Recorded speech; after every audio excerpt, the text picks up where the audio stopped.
Hello and welcome everybody to Keith's Anime and Politics channel.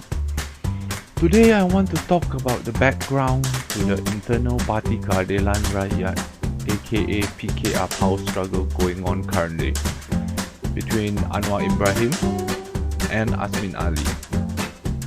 How did a one-time Anwar loyalist like Azmin Ali become a rival claimant to the PKR throne?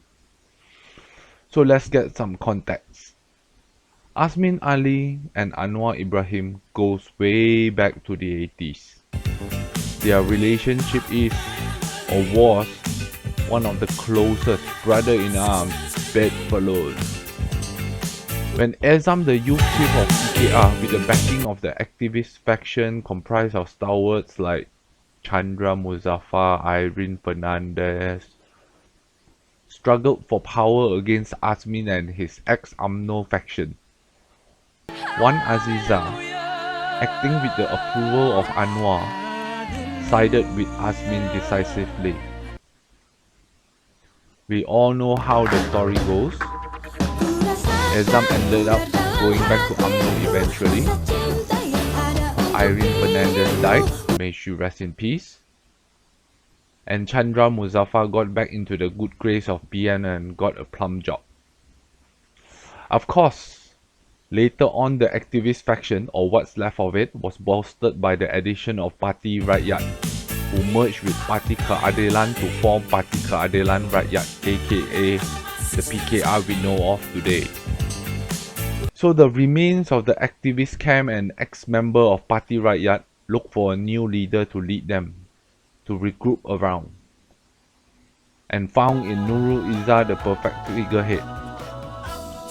All those talk about a personal rift between Nurul and Azmin are essentially just the two camps' rivalry as they jostle for power within the party. The activist reformist camp clung tightly to Nurul, influencing her to fight against Azmin. This mainly manifests itself in appointments of party posts and such. So there wasn't really much difference in strategy. In the 2008 election, the Free Anwar led a united party to campaign against BN. The election results was beyond expectation, with PKR winning 31 seats, which surprised everyone, including Anwar if he's honest. The Indians have turned decisively against BN in this election. Of course, then the story goes Anwar fell into a honey trap and was in legal trouble again.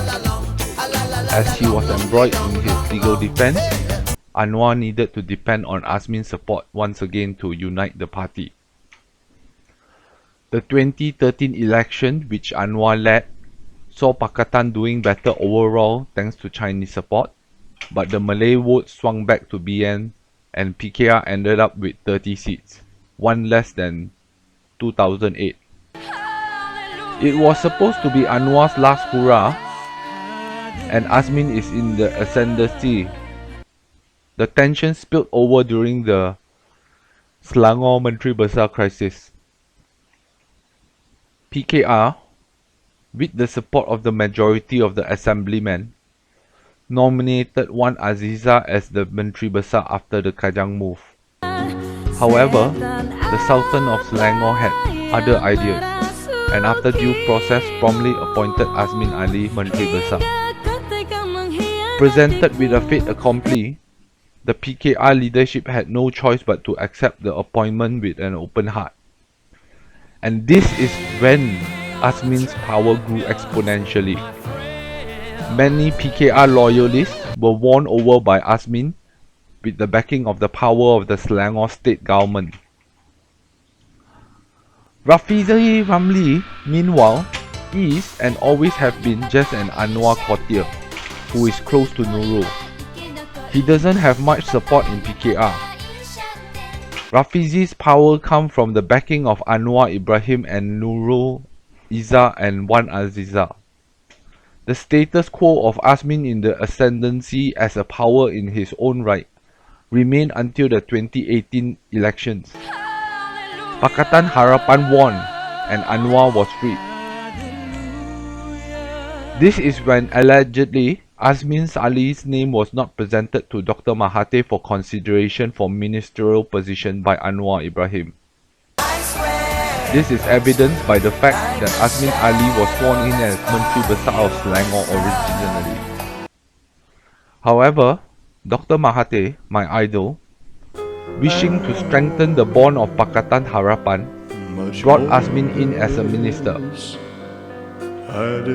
As you can see, this is merely Dr. Mahathir strengthening the Pakatan Harapan by including all factions in Pakatan Harapan. However, stories soon emerged that Dr. Mahathir actually favors Azmin Ali. In the PKR election that soon followed, Rafizi, the Anwar proxy, challenged Azmin for the deputy presidency. Azmin knew Anwar Ibrahim was backing Rafizi. You can hardly disguise it anymore by that time. The result? Azmin Ali faction won big in the election. 15 out of 20 of the contested Supreme Council seat, as well as 3 out of 4 of the vice presidency, as well as both the youth and women wing, all went to Azmin faction. So the internal proxy struggles settled down with Azmin being the undisputed winner. However, Azmin's clock started ticking then, as he became too powerful, maybe even to challenge Anwar Ibrahim directly at the next election. Everyone believed Anwar Ibrahim is merely biding his time to deal with a growing Azmin once he becomes Prime Minister. Even then, Azmin Ali remained loyal to PKR, thinking he can work his way back into Anwar Ibrahim's good grace in time. However, then the Azmin Ali sex tapes emerged, putting Azmin under tremendous pressure. Who would have thought the same tactic that caused the downfall of Anwar Ibrahim 20 years ago would re-emerge today against the deputy president of the ruling coalition? Most people think Anwar is the one behind it. Evidently, Azmin believes so too. Because a few weeks later, Azmin Ali came out and publicly stated that he supported Dr. Mahathir serving for the full 5 years. I mean, come on, Dr. Mahathir would be 98 by then. That was an open declaration of war by Azmin to Anwar. Azmin's survival strategy is to make Anwar and Dr. Mahathir clash and hope for a new coalition that excludes Anwar. Anyway, that brings us to the present.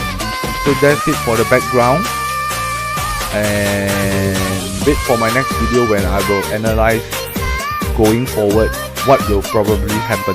Thank you. Oh yeah, please click subscribe.